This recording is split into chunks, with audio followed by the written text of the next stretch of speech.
오늘 제목을 여러 가지로 써놨습니다. 영원한 고백, 완전한 찬양, 모든 것의 주인. 오늘 다윗이 고백을 합니다.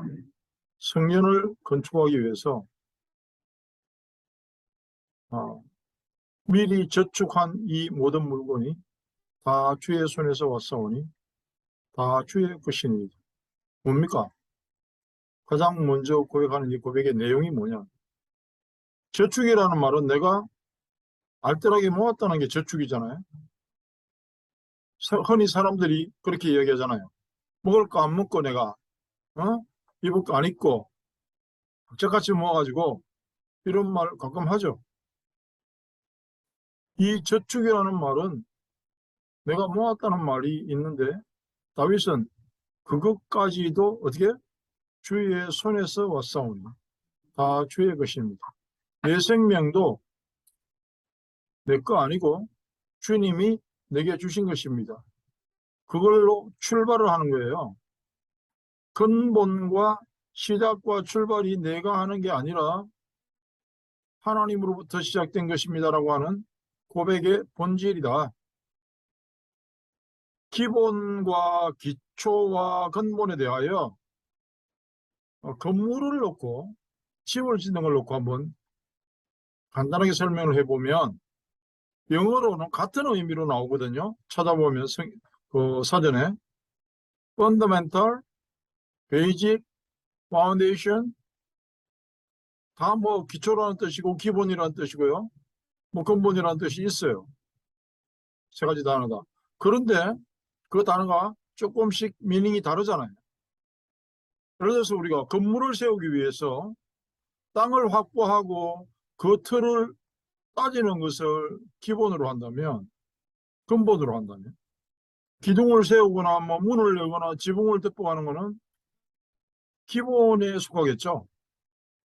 군대 갔다 온 사람들은 가끔가다 옆에서 구경 많이 했을 거예요. 본인이 당하거나 이 자식은 하여튼 기본이 안 돼 있다고. 당연히 해야 될 걸 못하면 기본이 안 돼 있다 그럽니다.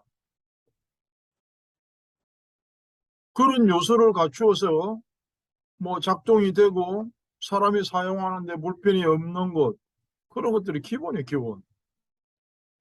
기초는 터 닦고 파운데이션이란 거기에다가 단단하게 다지고 뭐 기둥을 세울 수 있도록 집을 지을 수 있도록 하는 게 그게 뭐 기초라고 할 수 있겠죠.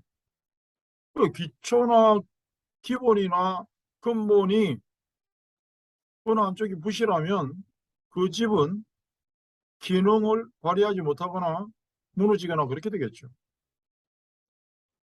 한국의 그 유명한 90년대 삼풍백화점이 무너질 때 페인트 칠을 잘못해서 무너진 게 아니고요. 기초 공사가 잘못되고 기본을 무시해서 무너졌어요. 아무리 사람들이 잘 살고 대단한 권세를 가지고 있어도 왜 어느 날 무너지느냐? 근본과 기본과 기초가 안 돼 있어서 그렇게 되는 거예요. 무너지는 거예요. 그래서 출발도 진행도 결과도 전부 하나님이 주관하시는 게 맞다. 그렇게 인정하면 그걸 보고 기본을 갖추었다. 기초가 돼 있다. 근본적으로 이거는 일단 없을 인간은 아니다. 그렇게 할 수 있겠죠. 사람들이 제일 고민하는 게 절에 나름대로 돌을 많이 닦은 중님들도 고민하는 게 뭐냐면 인생은 어디서 왔는가? 언제부터인가? 요즘 뭐 한국말이 그 정식으로 문법이 맞는지 안 맞는지는 모르겠지만 왜 때문에 뭐 이래요? 조금 맞는 것 같기도 하고 아닌 것 같기도 하고. 성경을 모르는 사람과 아는 사람들의 가장 큰 차이가 뭐죠? 창조론이잖아요. 우리 처음에 전도하러 나갈 때 그거 가지고 많이 막 싸웠어요. 닭이 먼저냐 달걀이 먼저냐, 여자가 먼저냐 남자가 먼저냐. 그 성경 없이는 이게 답이 안 나와요. 절대로 나올 수가 없어요. 아니, 남자가 없이 여자가 있냐? 밝은 그럼 어디서부터 나왔지? 성경이 아니면은 답이 없다니까. 밑도 끝도 없고 앞뒤도 안 맞고. 근데 그걸 학문으로 만들어 놓은 게 진화론이에요. 그게 또 큰 소리 칠 수 있는 세상입니다, 지금. 자, 원인과 시작을 모르는 사람들이 출발했어요. 그러면 기초가 전혀 안 돼 있는 상태에서 집을 지었다는 말과 똑같은 말이잖아요. 그 인생이 어떻게 되겠어요? 살아갈수록 복잡해지겠죠. 힘들어지겠죠. 어렵겠죠. 그 인생의 진행과 승패와 복을 받는 것과 그 모든 것들에 대한 고백이 오늘 나와 있어요. 나는 누구이며 나는 어디로 가고 있는가? 그리고 나는 왜 살지? 그 만 가지 질문에 대한 한 가지 해답. 어디로 가고 어디만큼 왔고 얼마나 남았는가?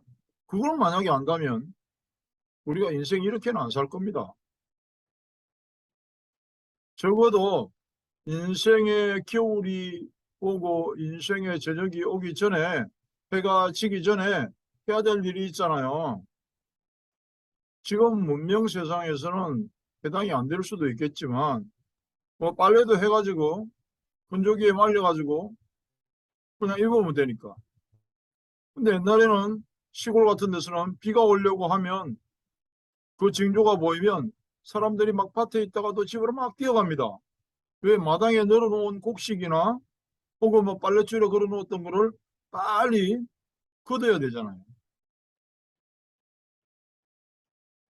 우리는 성경에서 세월을 아끼라. 에베소서의 10편에 대표적으로 골로새서에 세월을 아끼라. 지나간 일을 생각하고 지혜로 행하여 세월을 아끼고. 나는 조금 나이를 먹어가면서 이 말에 대해서 이해가 굉장히 오고 어떤 목사님과 선교에 대하여 잠시 만나서 이야기를 하면서 그분에게 그랬어요. 나는 한 3년만 하나님이 더 살게 해주시면 거기에 대하여 어떻게 할 것인가 계획하고 있다. 그리고 그 세월이 지나서 또 하나님이 몇 년을 더 살게 해주시면 그건 또 그때 가서 새롭게 계획을 할 것이다. 그렇게 해야 최선을 다하고 적어도 조금이라도 후회하지 않는 삶을 살아갈 것이다. 그리스도 안에서 말입니다. 많은 사람들이 이 진행과 절대주권에 대하여 알지 못하니까 천년을 살 것처럼 아무 대책 없이 그냥 사는 거야. 그냥 한 천년 살 것처럼. 그야말로 믿음으로서가 아니고 무대뽀로 내일 일은 난 몰라요. 그렇게 살아가고 있단 말이죠. 육신적으로요. 나이가 들고 그야말로 뭐 세상 말로 죽을 고비를 넘기고 그런 일을 하다 보면 이해가 돼요. 왜 세월을 아껴야 되는지. 왜 하나님 앞에서 우리 인생이 한낱 티끌만도 못한 존재인지. 그렇다면 겸손하게 내가 할 일은 무엇인지 생각하게 돼요. 우리의 미래와 결론은 결정되어 있습니다, 이미. 운명론이 아니라 하나님 손에 있거든요. 하나님이 없다고 총 쏘던 김일성이도 하나님이 부르시는 날짜에 갔어요. 아무리 우리가 안 믿는다고 그래도 믿거나 말거나 하나님의 시간표는 그대로 진행이 됩니다. 내가 다녀본 그 많은 선교지들도 미국하고는 상대가 안 되게 열악한 곳이죠. 큰 도로만 벗어나면 전부 비포장도로고 멕시코도 마찬가지고요. 카자흐스탄도 그렇고요. 우리 미국에서 가장 가까운 차로 2시간만 가도 되고 비행기 타고 저 멕시코 중심으로 날아가도 여기서 뉴욕 가는 것보다 가까워요. 한 4시간이면 충분히 가니까. 물론 지상에서 이동 시간이 만만치 않기는 하죠. 공통점이 뭐냐면 그런 소위 말하는 후진국, 열악한 환경에서는 투자 대비 수확이 많다는 겁니다. 여기서 두 사람이 밥 먹는 돈이면 거기 가서 10명이 먹을 수 있고, 그냥 가서 먹는 거야. 무슨 뭐 가성비를 따지고 투자 대비를 따집니까? 그런데 그냥 먹는 게 아니잖아요. 거기 가서 복음을 전하면서 밥을 먹으니까 투자 대비 효과가 크다. 그러면 효과가 큰 쪽으로 투자하는 게 적어도 선교에 있어서는 올바른 투자가 아니냐.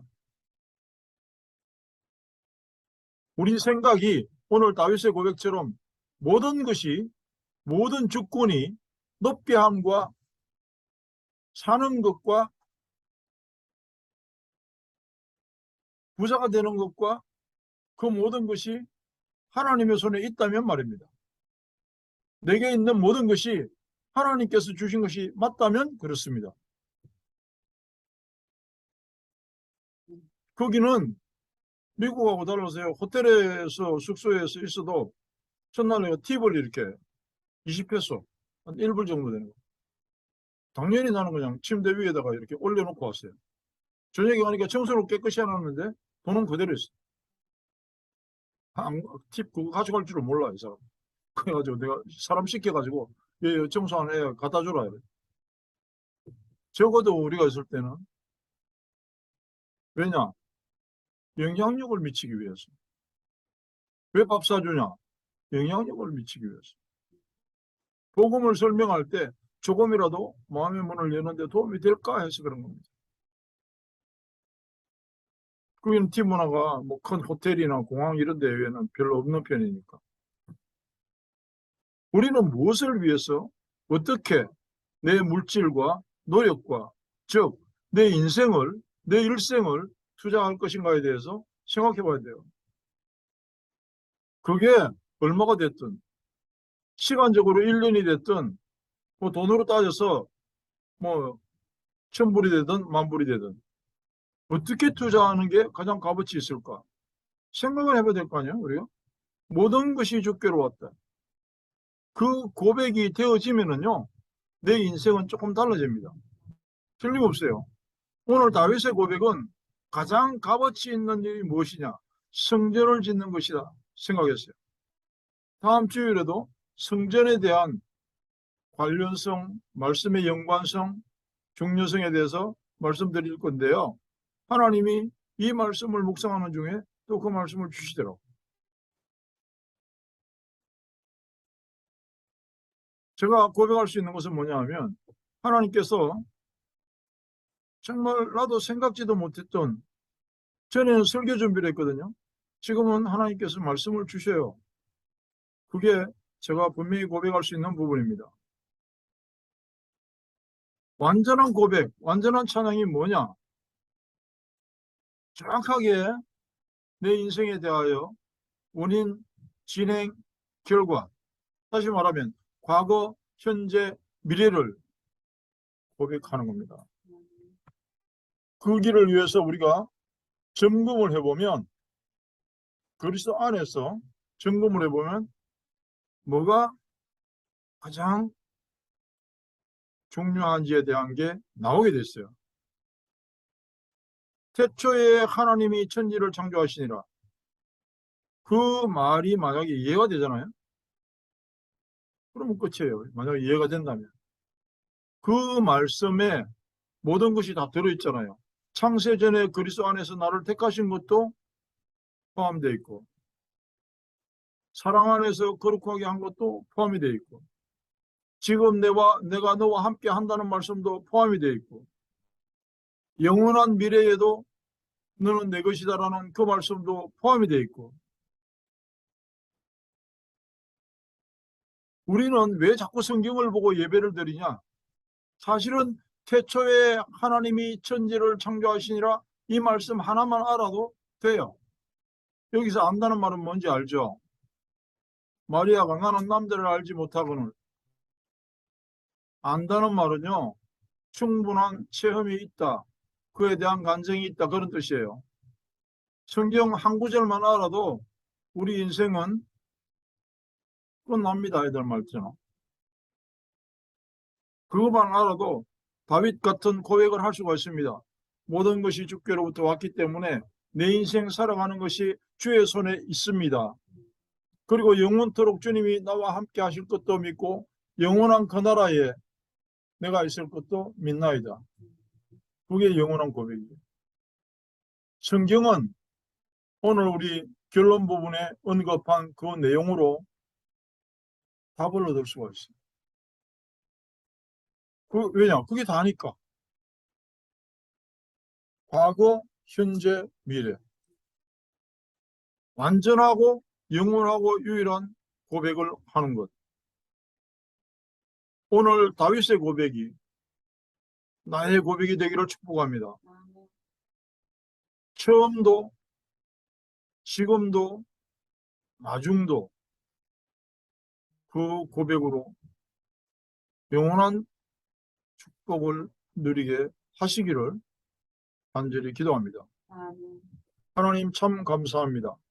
예수가 그리스도 되심, 오늘 다윗의 고백, 하나님의 절대 주권에 대한 찬양이 우리 각 사람의 노래가 되고 찬양이 되고 간증이 되게 하여 주시옵소서. 인생에 가장 값어치 있는 그 진리의 값어치를 찾아내게 하여 주시옵소서. 그 일을 위하여 오늘도 우리는 나의 삶의 일부를 드렸습니다. 나의 시간을 드렸습니다. 내가 물질로 예물을 드렸습니다. 그 손길을 하나님의 방법으로 복의 복을 더하여 주시고 지경을 넓히시며 환난을 벗어나 근심이 없게 하옵소서. 지금은 우리 주 예수 그리스도의 은혜와 하나님 우리 아버지의 무한극진하신 사랑과 성령의 인도하시고 역사하심이 우리 사랑하는 성도들의 걸음마다 함께 하실 뿐만 아니라 우리의 가슴 속에 품고 있는 선교 현장과 기도 대상자들을 위해 영원토록 함께 계실지어다. 아멘.